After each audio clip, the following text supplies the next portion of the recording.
அது ஏதோ வடிவேல் சுரேஷ் ஏதோ வெளியில வராம நிக்கிறாராம். அவரோட கையை கட்டி போட்டுட்டாங்க. இல்ல இல்ல, என்னுடைய கைகளும் கட்டப்பட்டிருக்கின்றது, உங்களுக்கு நன்றாகவே தெரியும். கையை கட்டி போட்டிருக்காங்க, எப்படி வருவாரு? என்னன்னா நீங்க கையை யாராச்சும் போயிட்டு அந்த கையில அவுத்து விடணும், நான் வெட்டி விடணும் போயிட்டு, நான் வெட்டுறேன் போயிட்டு கையை. எனக்கு வேற ஞாபகம் வருது, வடிவேல் சுரேசன் நினைச்சா வேற ஞாபகம் வருது.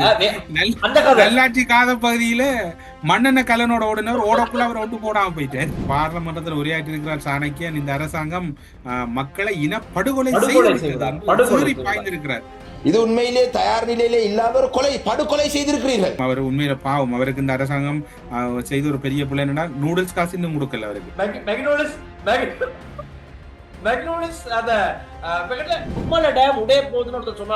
நீங்க சொன்னீங்க இல்லையா, கொத்மலை டேம் உடைஞ்சா என்ன நடக்கும்னு அவரு டிக்டாக் போட்டு அந்த பயில தேடி பிடிச்சா இதுக்கு அடுத்த மருந்து கட்டலாம்.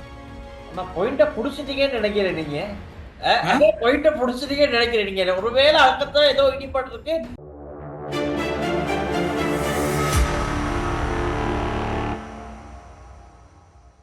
வணக்கம் வணக்கம் டில்சான். பல செய்திகள், பல விடயங்கள் எல்லாம் பார்த்து கொண்டிருக்கிறோம், கேட்டுக்கொண்டிருக்கிறோம். பலர் கதைக்கிறாங்க, பல பேர் என்ன கேட்கிறாங்க, ஏன் சோகமா இருக்கிறீங்க, அதையும் நாங்க சொல்ல வேணும் டில்சான். 24 மணித்தியாலங்கள்ல பெரும்பாலான நேரம் நீங்க எங்களோட தொடர்பு கலையகத்தோட மக்களோட அந்த வெள்ளம் ஏற்பட்டு இருக்கிற இடத்துல நிக்கிறீங்க. நாங்கள் உங்களோட தொடர்ச்சி அங்கிருந்து நாங்களும் இரவு பகல் பாராது கடந்த 27ஆம் தேதிக்கு பிறகு ஆக குறைந்தது ஒரு நாளைக்கு எங்களால் 4 அல்லது 3.5 மணித்தியாலங்கள் தான் தூங்கக்கூடியதா இருக்கு. மிகுதி நேரங்கள்ல தூங்க முடியாமல் இருக்குது டில்சான். என்று சொன்னால் இப்ப மலையக பகுதிகளில் இருந்து தொடர்ச்சியான நீங்களும் கூட நேற்று பலரை தொடர்பு கொண்டிருக்கிறீங்க. இந்த தொடர்புகள் இல்லாத உறவுகள் எங்களை அழைச்சு கொண்டிருக்கிறாங்க.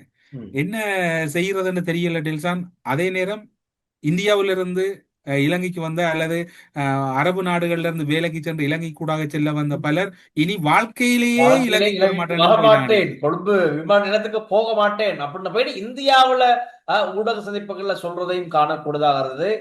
அப்படிதான் நிலவரம் இருக்கு. இலங்கையில நிலவரம் எப்படின்னு பாத்தீங்கன்னா, இப்போ கட்டி எழுப்பி கொண்டிருக்காங்க. மீண்டும் மக்கள் எழத் தொடங்கி விட்டார்கள். வீழ்ந்திருந்த இலங்கை மக்கள் மீண்டும் எழத் தொடங்கி விட்டார்கள். யாரின் தலைமையில்? நாமல் ராஜபக்ச சொல்லி இருக்கிறார், அரசாங்க உத்தியோகத்தருக்கு ஏதாவது பிரச்சனைடா அவர் அடிப்பாரம், எந்த முடிவுனாலும் எடுங்க, நாங்க எடுக்கிறோம். யார் ஜனாதிபதி? நாமல் ஜனாதிபதியா அனுர ஜனாதிபதி? அந்த ட்ரீம் பிரசிடென்ட், அவருக்கு ஒரு கனவு. அவருக்கு வந்து நினைப்பு, இப்ப அந்த மக்கள் பிரச்சனைகளை பார்க்க போனோட மக்கள் இதாவது சொல்லுவாங்க தானே, இவர் வந்திருக்காரு இவர்கிட்ட சொல்லுவோம் அப்படின்னு சொல்லும் போது இவருக்கு நினைப்பு தான் ஜனாதிபதி. சஜித் பிரேமதாஸ் இதே மாதிரி தான் அவர் சொல்லியிருந்தாரு, மக்கள் எனக்கு பிரச்சனைகளை சொல்லும் போது நான் என்னை ஜனாதிபதியாக உணர்கிறேன் அப்படின்னு ஒரு இடத்துல சொல்லியிருந்தாரு. அதே மாதிரி ரெண்டு ஜனாதிபதி என்று அந்த கார்பன் காப்பி மாதிரி 2 பேர் இருக்காங்க. ஆனா நீங்க கவனம், உங்களை மறைக்கார் கண்டாருன்னா தூக்கி போட்டுருவார். மத்தது பாருங்க, இலங்கைக்கு வந்துட்டு இந்த இயற்கை அனர்த்தங்களுக்கு முகம் கொடுத்துட்டு இந்தியாவுக்கு ஒரு டீம் போயிருக்காங்க. அப்ப இந்தியாவுக்கு போக அந்த வீடியோ இன்னைக்கு இந்திய ஊடகங்கள் வெளியிட்டு இருந்தாங்க. அவங்க சொல்றாங்க, இலங்கையில போயிட்டு நாங்க ரொம்ப கஷ்டப்பட்டோம், எங்களுக்கு யாருமே உதவி இல்லை, கட்பாறைகள் எல்லாம் திரண்டு வருது, நாங்க ரொம்ப அச்சத்தில் இருந்தோம். அப்போ எங்களோட சிஎம் சார் இலங்கையில் இருக்க மினிஸ்டர் செந்தில் தொண்டமான் அவர்களுக்கு தொலைபேசி மூலமா தொடர்பு கொண்டு இந்தியர்களை காப்பாத்துக்கணும்னு சொன்னா அவர் தான் எங்களுக்கெல்லாம் அழைப்பெடுத்து எங்களை காப்பாற்றி கொண்டு போய் விட்டாரு அப்படின்னு சொல்றாங்க. எஸ், நல்ல விஷயம். வெளிநாட்டு சுற்றுலா பயணிகளை காப்பாற்றி அனுப்புறது நல்ல விஷயம். அப்போ இந்தியர்களுக்கு போன போன் கால் ஏன் நுவரெலியா மாவட்டத்தில் இருக்கின்ற அப்பாவி பொதுமக்களுக்கு போகவில்லை? ஏன் எங்களுக்கு தொலைபேசி வேலை செய்யலையே? தொலைபேசி வேலை செய்யல, எப்படி அவர் கதைப்பார்? இந்திய சுற்றுலா பயணிகளுக்கு வேலை செஞ்ச தொலைபேசி அப்பாவி மக்களுக்கு வேலை செய்யல. அதைத்தான் பாருங்க, இதுதான் நிலவரம்.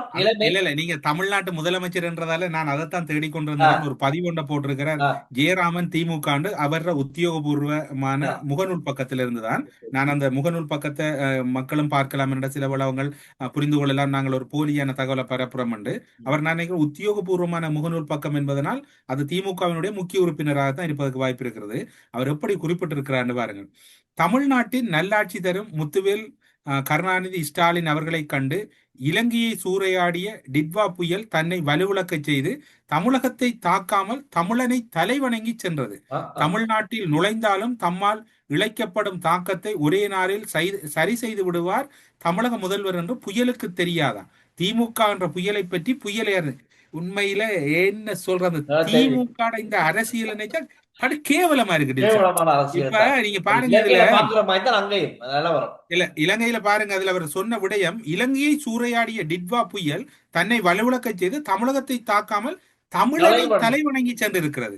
நாங்கள் இந்த இந்த பேரிடர் காலப்பகுதியில நாங்கள் இதுல ஒரு சொல்லாடல் கூட தமிழர் சிங்களவர் என்ற யாருமே அப்படி இல்லை. இது நிச்சயமா ஒட்டுமொத்த இலங்கை மக்கள் என்பதை நாங்கள் இலங்கையர்களாக தான் நாங்க பொறுப்பான பார்க்கிறோம். ஒரு ஊடகமா, ஒரு பொறுப்பு வாய்ந்த கட்சியில ஒரு அதான். பொறுப்பான பதவியில் இருக்கக்கூடிய ஒரு பதிவு பாத்தீங்களா, தமிழனை அதான். தலைவணங்கி சென்றதென்றால் அப்ப நீங்க என்ன நினைக்கிறீங்க டில்சா இதை பற்றி?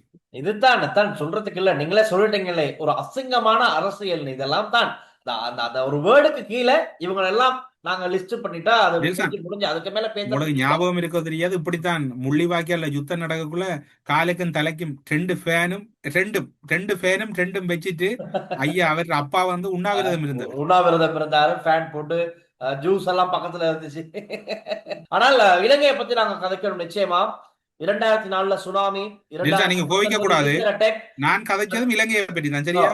திமுக வந்து நீங்க நீங்க என்ன டக்குன்னு அதுல கோவிக்கிறீங்க? நான் இலங்கையை பற்றி தான் கதைச்சேன். நான் இல்ல நான் சொல்ல வரேன்னா, இலங்கை மக்கள், எங்களுடைய இலங்கை மக்கள் இப்போ மீண்டும் கட்டி எழுப்ப தொடங்கி இருக்காங்க.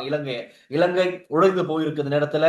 உலக ரீதியாகவும் சரி, நாடுகளாவிய ரீதியிலும் சரி, நாட்டு மக்கள் உடைந்து போய் இப்ப மீண்டும் கட்டி எழுப்ப தொடங்கி இருக்காங்க. 2004 சுனாமி, 2019 ஈஸ்டர் அட்டாக், 2022 பொருளாதார நெருக்கடி, 2025 டிட்வா புயல் கோர தாண்டவமாடி இப்போ நாடு ஒரு பிரச்சனைக்குரிய இருக்கிற. இன்று நேற்றிலிருந்து ஆரம்பித்து விட்டார்களே சொல்லலாம். வெயில் இப்போ எங்களுக்கு காணக்கூடியதாக இருக்கின்றது. அதே மாதிரி மக்கள் மீண்டும் வீதிகளுக்கு இறங்கி பாதைகள் எல்லாம் சுத்தம் செய்து போக்குவரத்துக்கான வசதிகளை ஏற்படுத்துறாங்க. அரசாங்கத்திலிருந்து முப்படையினர் இப்போ ஒவ்வொரு பக்கத்தும் சென்று, இன்னமும் செல்லாத இடங்களுக்கு சென்று மீட்பு பணிகள் ஈடுபடுறாங்க. வீதிகளை புனரமைப்பதற்கான வேலை திட்டங்களை ஆரம்பித்திருக்கார்கள். அதே போல குறிப்பா சொல்லணும், பதுல்லையை மீட்டெடுக்கிறதுக்கு, மீண்டும் கட்டி எழுப்புறதுக்கு மாத்தறையிலிருந்து ஒரு 800 பேர் ஒரு நான் பார்த்தேன். உண்மையில அந்த அந்த புகைப்படங்களை தான் நீங்கள் உங்களோட உரையாடுகிற போது நான் பார்த்து கொண்டிருந்தேன்.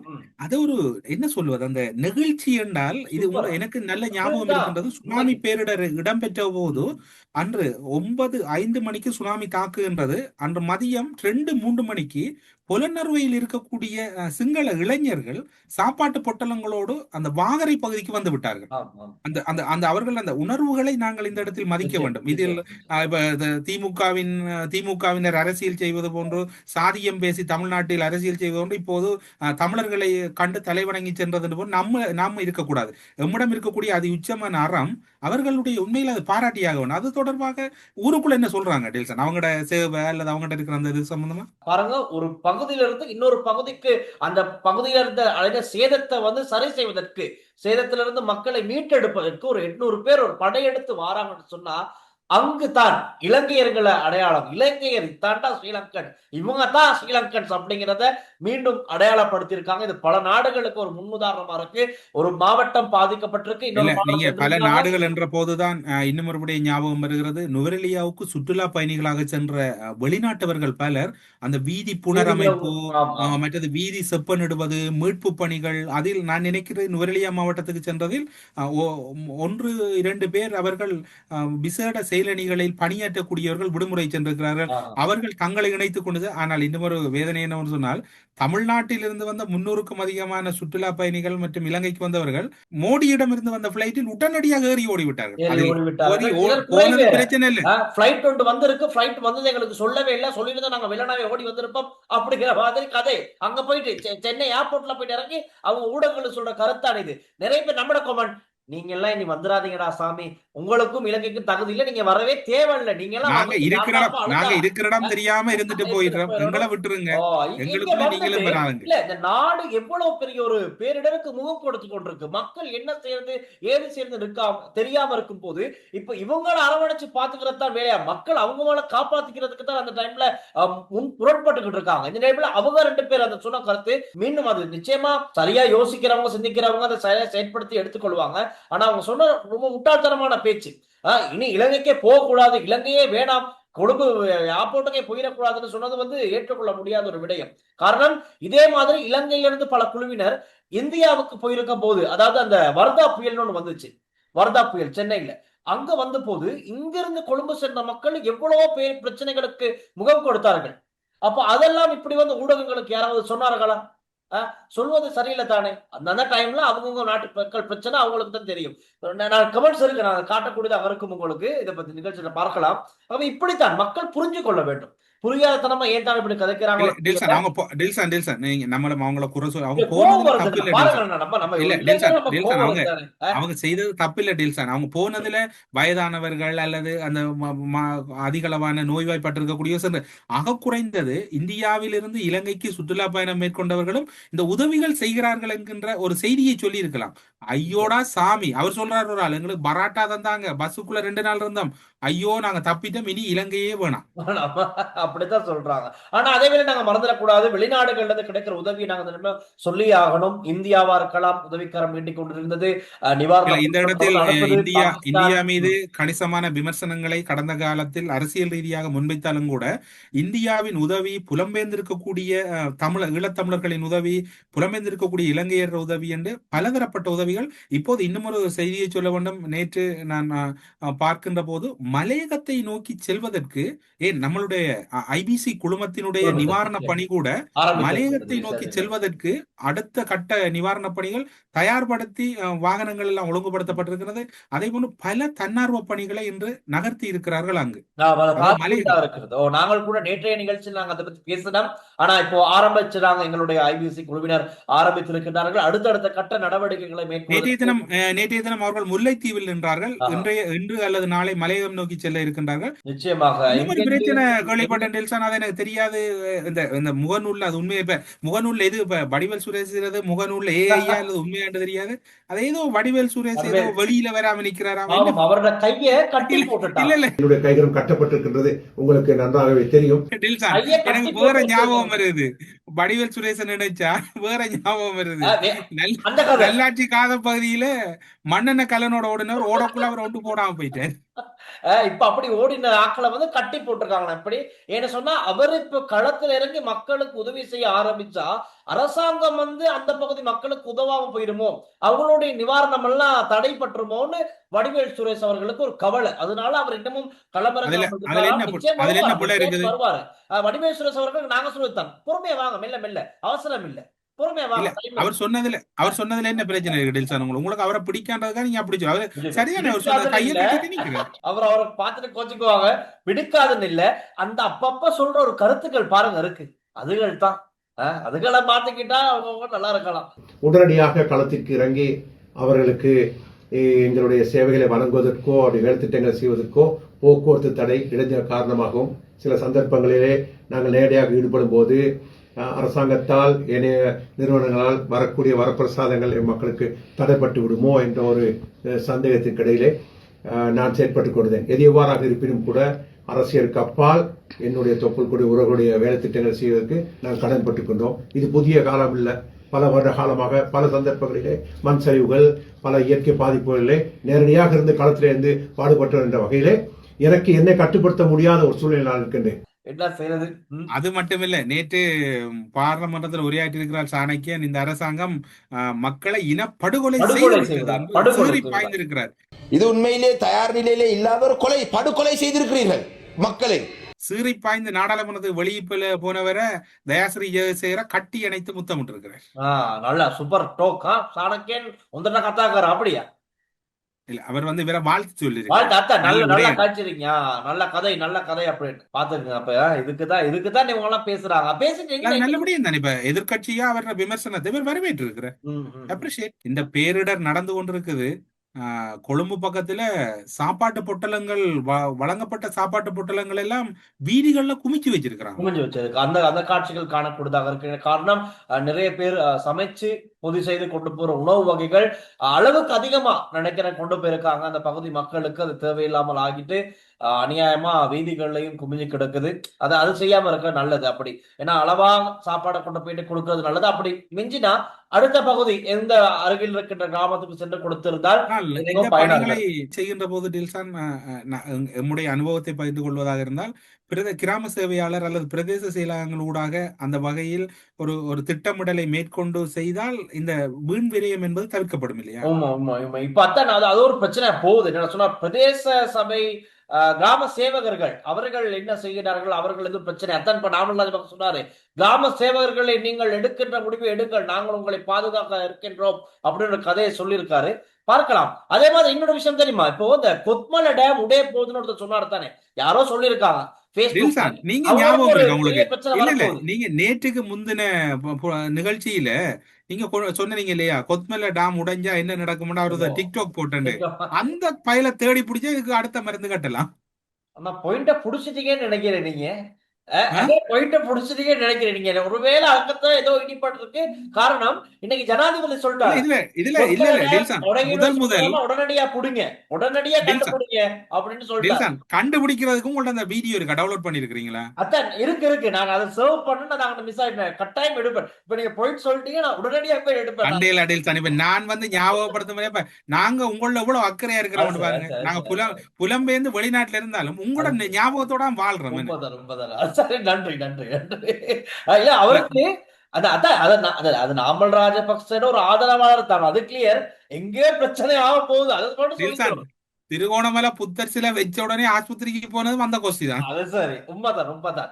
சோ நான் நினைக்கிறேன் இப்ப இந்த வீடியோ எடுத்து வெளியே விட்டு நல்லா போனேன். நான் தேடுறேன். இல்ல அந்த வீடியோ நீங்க சேவ் பண்ண என்னடா நீங்க என்னடா சொன்னீங்க அந்த என்னட்ட இந்த பாருங்கன்னா இப்படி ஒரு சம்பவம் நடந்து போச்சு, இவங்க என்ன நாதாரி பயிர்கள்னு கேட்டீங்க சரியா? அப்ப இப்ப நீங்க ஜனாதிபதி கைதை இலகுபடுத்தலாம், அந்த சாமான கொண்டு வாங்க.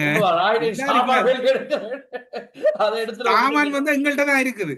சரி, நம்மள்ட்ட ஆதாரம் இருக்கு, நாங்க தாரம் ஜனாதிபதி அவர்கள் உடனடி ஆக்ஷன் எடுங்க அப்படின்னு நான் சொல்றேன். அதே மாதிரி ஜனாதிபதி ஒரு விஷயம் உடனடியாக நாமல் ராஜபக்ச தரப்பில் இருந்து ஒரு அறிக்கை வரும், இவர் எங்களுடைய முன்னாள் கட்சியினுடைய முன்னாள் ஆதரவாளர், அவரை நாங்கள் விலக்கி விட்டோம், இவருக்கும் நமக்கும் தொடர்பில்லை. சரி, நடந்தாலும் ஆச்சரியப்படுவதற்கு இல்லை. நான் பேர் சொல்லல, நேற்று ஒரு முக்கியமான ஒரு அமைச்சரும் போன் பண்ணிட்டு இந்த ப்ரோக்ராம் பார்த்து கதைக்கெல்லாம் சிரிச்சார் கொஞ்ச நேரம். அப்ப எனக்கும் சிரிப்பாரு. நாங்க ஏன் சிரிக்கிறீங்கன்னு கேட்டேன். இல்ல உங்களை பார்த்து வெள்ளத்துல ரெண்டு சிரிச்சேன், அதோடய நான் வச்சுட்டேன். சரி, நாங்க என்னதான் நிகழ்ச்சி செலுத்தி செய்தாலும் எங்களுக்குள்ளேயும் கவலைகள் இருக்கு, என்ன இல்லாம நாங்க இருந்தாலும் நம்ம அந்த கவலைகளை உள்ள வச்சுக்கிட்டு தான் நாங்க இதெல்லாம் பேசுறோம். உண்மையே எப்படி சொசைட்டிக்கு சொல்றது அப்படின்னு இதுவும் ஒரு விதம். டில்சான், இதை முருக ஞாபகப்படுத்தும் டில்சான், நேற்றைய தினம் கூட முல்லைத்தீவிலிருந்து நேற்று தான் கடந்த 27ஆம் தேதிக்கு பிறகு முல்லைத்தீவு மாவட்ட அரசாங்க அதிபர் அலுவலகத்தில் இருக்கக்கூடிய ஒரு முக்கியமான ஒரு அதிகாரி ஒருவரை எனக்கு தொடர்பு கிடைச்சது. முல்லைத்தீவு மாவட்டத்துல தொடர்புகள் துண்டிக்கப்பட்டு தொலைபேசிகள் எல்லாம் நேற்று தான் ஓரளவுக்கு வளமையான நிலைமைக்கு வந்திருக்குது. அதே நேரம் மன்னார் இப்ப நாங்கள் இப்போ 2 சம்பவம் நடந்திருக்குதுன்னு சொன்னால், வெள்ளப்பெருக்கு வடக்கு கிழக்குல சொன்னாங்களே ஒழிய இந்த மன்னார் பகுதி முல்லைத்தீவு பகுதியெல்லாம் அதிக அளவுல பாதிப்புகளை உள்வாங்கி இருக்குது. மன்னார் பகுதியில இன்று இப்போ நாங்கள் உங்களோட கதைத்துக் கொண்டிருக்கக்கூடிய இந்த சமகாலத்துல கூட நிலைமைகள் சீராகல. பல பகுதிகள் தொடர்புகள் குடிநீர் பிரச்சனை இருக்குது. மன்னார்ல எப்படி என்ற நில அமைப்பு டில்சான், அந்த மேட்டு பக்கம் ஒன்று இருக்கு. அந்த மேட்டு அந்த வைத்தியசாலை பக்கத்துல வந்து வைத்தியசாலை மற்றும் அதை சார்ந்திருக்கக்கூடிய பகுதியில் ஒரு மேட்டு பக்கமா இருக்குது. இப்ப நானாட்டான் அதே போன்று அங்க இருக்கக்கூடிய பல பகுதிகள் வந்து இந்த வெள்ளத்துல மூழ்கி இருக்குது. தண்ணி பிரச்சனை. அப்ப தண்ணி வத்தக்குள்ள அடுத்தது வந்து கிணறுகள் பயன்படுத்த கிட்டத்தட்ட ஒரு சுனாமி தான், சுனாமி பேரிடர் எப்படி. அப்ப இந்த மக்களும் அங்க தங்களை பற்றி நீங்க பார்க்கல, நாங்கள் எல்லோரும் உங்களையும் பார்த்து கொண்டிருக்கிறோம். மன்னார், வவுனியா, முல்லைத்தீவு, கிளிநொச்சி, யாழ்ப்பாணம், திருகோணமலை, மட்டக்களப்பு, அம்பாறை, மலையகத்தில் இருக்கக்கூடிய அத்தனை மாவட்டங்கள், இலங்கையின் 25 மாவட்டங்களையும் நாங்கள் நேசிக்கிறவர்களாகத்தான் இருக்கிறோம். நாங்கள் அனைவரும் உங்களோடு இருக்கிறோம், உங்களுக்காகவே பரிந்து பேசிக் கொண்டிருக்கிறோம். மன்னாரினுடைய சேதம் என்பது பெரும் சேதமாக இருக்கிறது. அது பெரிய அளவில் ஊடகங்களில் கூட தொடர்பாடல் இல்லை. அன்று பார்த்தீர்கள் என்றால் விமானப்படையினர் சென்றார்கள், மீட்பு பணி செய்ய முடியாது. கடற்படையினர் சென்றார்கள், தரையால் கூட செல்ல முடியாது. அந்த தொடர்புகளும் அங்கு துண்டிக்கப்பட்டிருக்கிறது. முடிந்தவரை அந்த மக்களோடும் நீங்கள் யாராவது தொடர்பு கொள்ள விரும்பினால் தொடர்பு கொள்ளுங்கள். ஆனால் மன்னார், முல்லைத்தீவு ஆகிய 2 மாவட்டங்களும் பெரும் சவால்களை எதிர்கொள்ள போகிறது எதிர்காலத்தில் என்பதுதான் ஒரு தகவல். அடிஷா நீங்க சொல்லுங்க. எப்படி இருப்பினும் இது எல்லாத்திலையும் மீண்டு வரணும். நாங்க இலங்கை மீண்டும் எழுந்து நடக்க வேண்டும், வெற்றிகரமாக தொடர்ந்து நன்றாக வந்தது, எல்லா பிரச்சனைகளும் முடிஞ்சு நன்றாக. நீங்க பயப்பட கடவுளே என்று ஒரு சம்பவம் நடந்துட்டு நாங்கள் மீண்டு வர வேணும், அதுக்குள்ளேயே தொடர்ந்து நிக்க முடியாது என்றால் அதுக்குள்ளேயே நின்று கொண்டு இரண்டா பாதிக்கப்பட்ட மக்கள், பாடசாலை மாணவர்கள், பலதரப்பட்டவர்கள், நாங்க எல்லாரும் முடிஞ்ச வரை ஒரு பொறுப்பு பொதுவா இந்த ஊடகத்துல நானும் நீங்களும் பணியாற்றம். ம். அந்த ஊடகம் கூட இன்றைக்கு பல கருத்துக்களை மாற்றுது, பல சம்பவங்களை சமூக மட்டத்துல செய்யுது. அதுல இதுவும் ஒரு பங்களிப்பு செய்யும் என்று எதிர்பார்க்கிறேன். அதே மாதிரி ஒரு சில முக்கியமான விஷயம் நம்ம நிகழ்ச்சி சொல்லிடலாம். முதல்ல இப்போ இந்த சேதத்துக்குள்ளான பாதிப்புக்குள்ளான வீடுகளை சுத்தம் செய்து, கிணறுகள் வீடுகளை சுத்தம் செய்து உள்ளே செல்வதற்காக முதல்ல 10,000 ரூபாய் அரசாங்கத்தால் ஒதுக்கப்பட்டது. சற்று முன் இந்த நிகழ்ச்சி நாங்கள் ரெக்கார்ட் பண்ணிக்கிட்டு இருக்கும் போது எங்களுக்கு கிடைத்த தகவல், அந்த 10,000 ரூபாவை ஜனாதிபதி அன்ருகுமார் திசாநாயக்க 25,000 உயர்த்துவதற்கு குறிப்பிட்டிருக்கார். ஆகவே 10,000 ரூபாய் 25,000 ரூபாவாக உயர்ந்து இப்போ அதிகரிக்கப்பட்டிருக்க அந்த பணத்தொகை முதல்ல ஃபர்ஸ்ட் ஸ்டெப் வந்து நீங்க வீடுகளை சுத்தம் செஞ்சுட்டு உள்ள போங்க அப்படிங்கிற மாதிரி 25,000 இப்போ அதிகரிச்சிருக்காங்க. அதே மாதிரி இன்னொரு கேள்வி இருக்குண்ணா, இப்ப இந்த இவ்வளவு மோசமான ஒரு வானிலை மாறப்போகின்றது, இப்படி கோலத்தாண்டவம் ஆடப்போகின்றது அப்படின்னு வளிமண்டலவியல் திணைக்களம் ஏன் முன்னறிவிக்கல அப்படிங்கிற ஒரு கேள்வி இலங்கையில இப்ப ஆரம்பிச்சிருக்கு. நிறைய பேர் அந்த கேள்வி கேட்க தொடங்கி இருக்காங்க. அதுக்கு வளிமண்டலவியல் திணைக்களத்திலிருந்து பல தெளிவுகள் சொன்னாலும் கூட அதை மக்களால் ஏற்றுக்கொள்ள முடியாமல் இருக்கு. அப்போ இப்ப இந்த வளிமண்டலவியல் திணைக்களத்தின் மீது அந்த குற்றச்சாட்டை பலரும் பல விதமா முன்வைக்கிறாங்க. என்ன சொன்னா, ஏன் இது எங்களுக்கு முன்கூட்டியே தெரிவிக்கல? இப்ப எது கபீரசின் சொன்னார் தானே, வான் கதவுகள்ல முதல்லயே திறந்திருக்கலாம், கொஞ்சம் ஒரேடியா திறந்தனாலதான் பிரச்சனைன்னு சொல்லி, அது வேற சப்ஜெக்ட். அதை நாங்க பேசினோம், அது ஓகே. ஆனா வளிமண்டலவியல் திணைக்களம் ஏன் அறிவிக்கல, முன்னறிவிக்கல ஒரு பிரச்சனை இருக்கு. ஆனா அறிவிச்சிருக்காங்க 26ஆம் திகதி அவங்க ஒரு சிறப்பு எச்சரிக்கை ஒன்று வெளியிட்டு இருக்காங்க. ஆனா அதுல எந்த இடத்துலயுமே ஒரு பெரிய சூறாவளி உருவாகும் அது சம்பந்தமா குறிப்பிடல. இப்ப இதுக்கெல்லாம் சேர்த்தான் 19 வருஷத்துக்கு முன்னுக்கு ஒரு டாப்ளர் ரேடார் அப்படிங்கிறத இலங்கையில் அமைக்கிறதுக்கு அப்போதைய அமைச்சரவை, அதாவது 2006 அமைச்சரவை அங்கீகாரம் கொடுத்திருக்கு. 5 கோடி 5 கோடிக்கு ஒரு அமெரிக்க நிறுவனத்துக்கிட்ட, என்டர்பிரைசஸ் எலக்ட்ரானிக்ஸ் கோர்பரேஷன், அதுகிட்ட அமெரிக்க நிறுவனமான அதுகிட்ட போச்சுது. நாமந்தான் அது போடப்பட்டிருக்கு. அதான் இப்ப அதெல்லாம் இருந்திருந்த நாட்டுல இன்னைக்கு இப்படி அது ஒரு ஹை லெவல் டெக்னாலஜி அப்படின்னா முன்னுக்கே முன்னறிவிப்பு கொடுக்கறதுக்கான ஒரு உயரிய தொழில்நுட்பம் அந்த டாப்ளர் ரேடார் கிட்ட இருக்கு. சோ அப்படி ஒரு தொழில்நுட்பத்தை இங்க கொண்டு வரதா அமைச்சரவையெல்லாம் தீர்மானம் எடுத்து மக்களுடைய பணம் 400 மில்லியனுக்கும் அதிகமான மக்கள் பணம் வீணடிக்கப்பட்டிருக்கு.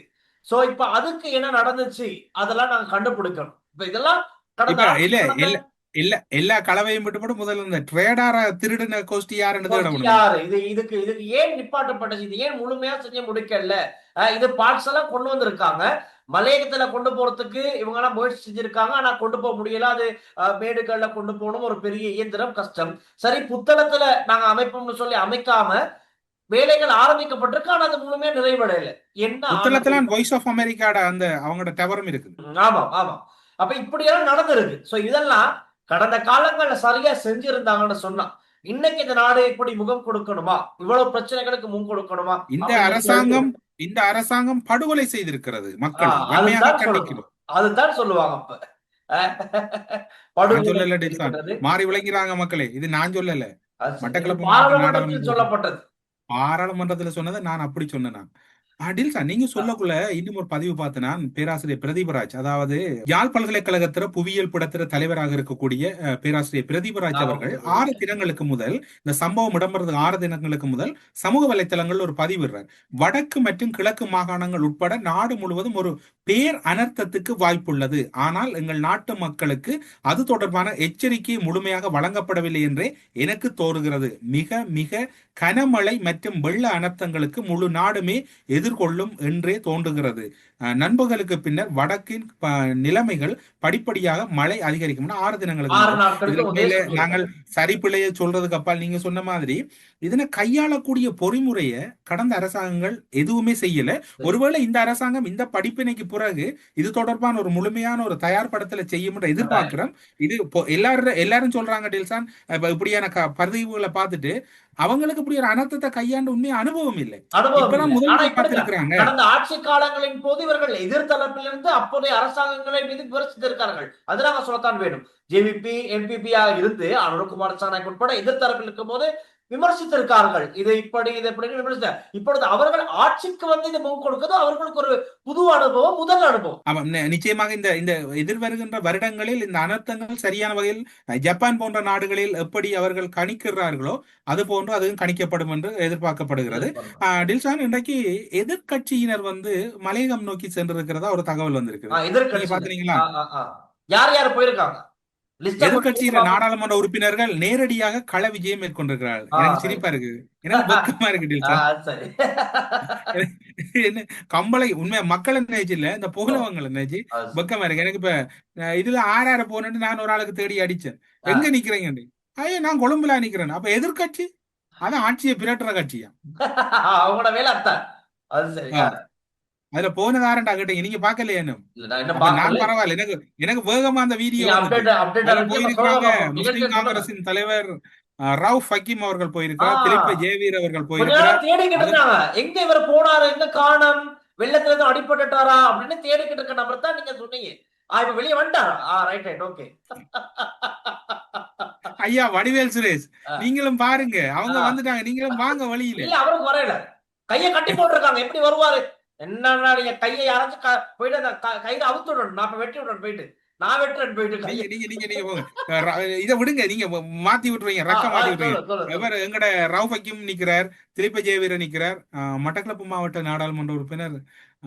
இன்னும் அவர் உண்மையில பாவம், அவருக்கு இந்த அரசாங்கம் செய்த ஒரு பெரிய பிள்ளை என்னன்னா நூடுல்ஸ் காசு இன்னும் கொடுக்கல அவருக்கு, வாங்கின நூடுல்ஸ் பிள்ளைதானே டில்சான், பிள்ளையா நீங்க பிள்ளைய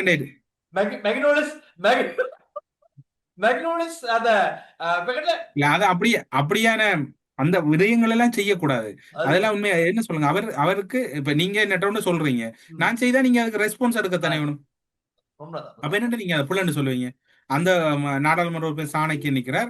அதே போன்று என்னடா இந்த கம்பளையில எப்படி இந்த சம்பவம் நடந்து மலையத்துல ஆய்வு செய்யறதுல வந்து ஜனாதிபதி சட்டத்தரணியோராலையும் கூட்டிட்டு போயிருக்கிறாங்க. இந்த தேவை ஏற்பட்டால் வழக்குகள் போடுறது. இப்ப மரிக்கார் வந்து சொல்லி போட்டார், நான் வழக்கு போட போறேன்னு. அப்ப சில பல ஜனாதிபதி சட்டத்தை சுமந்திரனும் அந்த இடத்துல நிற்கிறார். மணிகரம் அவர் வந்து தமிழரசு கட்சியில செயலாளர் பதில் செயலாளர் நிற்கிறார். ஆனா என்ன பிரச்சனை, அவங்களோட கட்சி நாடாளுமன்ற உறுப்பினர் எல்லாம் கொழும்புல நிற்கிறாங்க, அவங்களுக்கு என்ன நடந்தே தெரியாது, கட்சிக்காரங்களுக்கு தெரியாது சப்ஜெக்ட். அது மாதிரி நேற்று நடந்த சம்பவங்களும் கட்சிக்காரருக்கு தெரியாது. சோ சேட் அப்படிதான் சொல்லுவாங்க. ஆனா இவர் போகல, உங்களோட ஜனாதிபதி போகல. ஜனாதிபதி கொலண்டாவைக்கு போயிருக்காரு. கொலண்டாவைக்கு அப்படி போட்ல போயிட்டு அப்படி பார்சல் எல்லாம் கொடுத்திருக்காரு. எஸ்எம் மரிக்கார் அவர் ஒரு பக்கம் நேற்று அந்த பார்லிமெண்ட்ல இருந்து யாரு போட் ஓடுனது?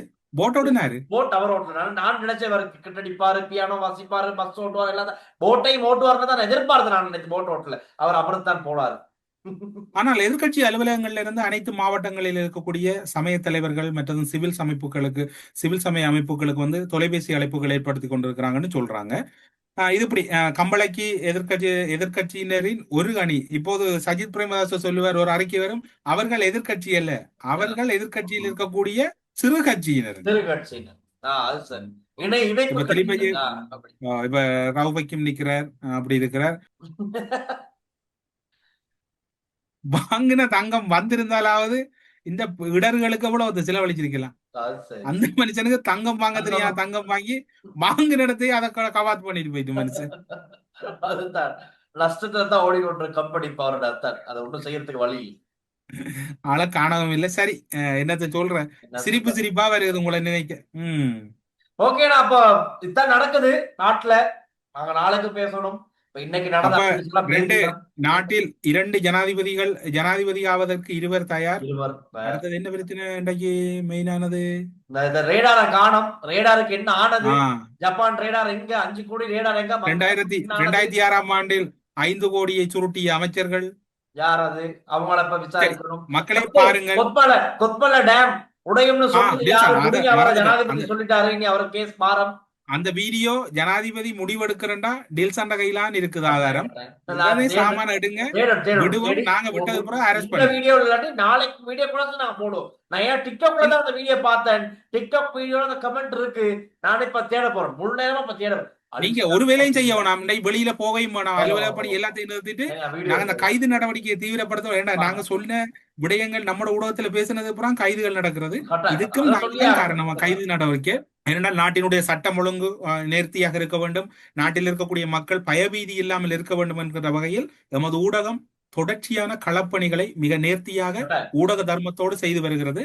அந்த வகையில் இந்த சூழ்நிலையிலும் நாங்கள் மக்களோடு மக்களாக நிற்போம் என்று கூறி டில்சான் அப்ப மக்களே நான் போறேன், ஒருத்தர் கை கட்டுப்பட்டிருக்கு, நான் போயிட்டு அந்த கையை வெட்டணும், கையல்ல கையில வெட்டணும், டைம் முடிச்சுடுங்க, நான் போயிட்டு அவரை கையை விட்டு அவரை போயிட்டு உதவி செய்யறதுக்கான வழிகளை செஞ்சுட்டு மாறேன். நீங்க ஏதாவது மேலதிகமா எங்களோட பேச வேணும், ஏதாவது தொடர்பு கொள்ளணும், நீங்க பின்னூட்டங்கள்ல வந்து உங்களோட கருத்துக்களை சொல்லுங்க. நாங்கள் உங்களுக்காகவும் எங்களுடைய மக்களுக்காகவும் தொடர்ந்தும் இந்த தளத்தில் பல விடயங்களை பேசுவதற்கு தயாரா இருக்கிறோம். அதே மாதிரி உண்மைக்கே சொல்லணும், சினிமா பாணியில தான் இருக்கும். அடுத்த நிமிஷம் நிச்சயம் இல்லாத வாழ்க்கை இருக்க வரைக்கும் சந்தோஷமா இருப்போம், எல்லாரோடையும் ஒத்துமையா இருப்போம். வைராக்கியம் தேவையில்ல, விவாதங்கள் தேவையில்ல, சண்டை சச்சரவுகள் தேவையில்ல. அதையும் சொல்றதுக்கு தான் இந்த நிகழ்ச்சி. எல்லாம் நல்லா இருக்கணும், சந்தோஷமா இருக்கணும். நீங்க ஒரு ஆன்மீக தலைவராக மாறி விட்டீர்கள் ஐயா, உங்களுக்கு என்னுடைய வாழ்த்துக்கள் ஐயா. அங்க மட்டும் போயிடாதீங்க, நீங்க கைலாசா போயிருங்க ஐயா, கைலாசா. Right, okay, நன்றிடா. தொடர்ந்து நாளைக்கு நாங்க நிறைய பேசலாம். ஓகே, பாய் பாய் பாய் பாய்.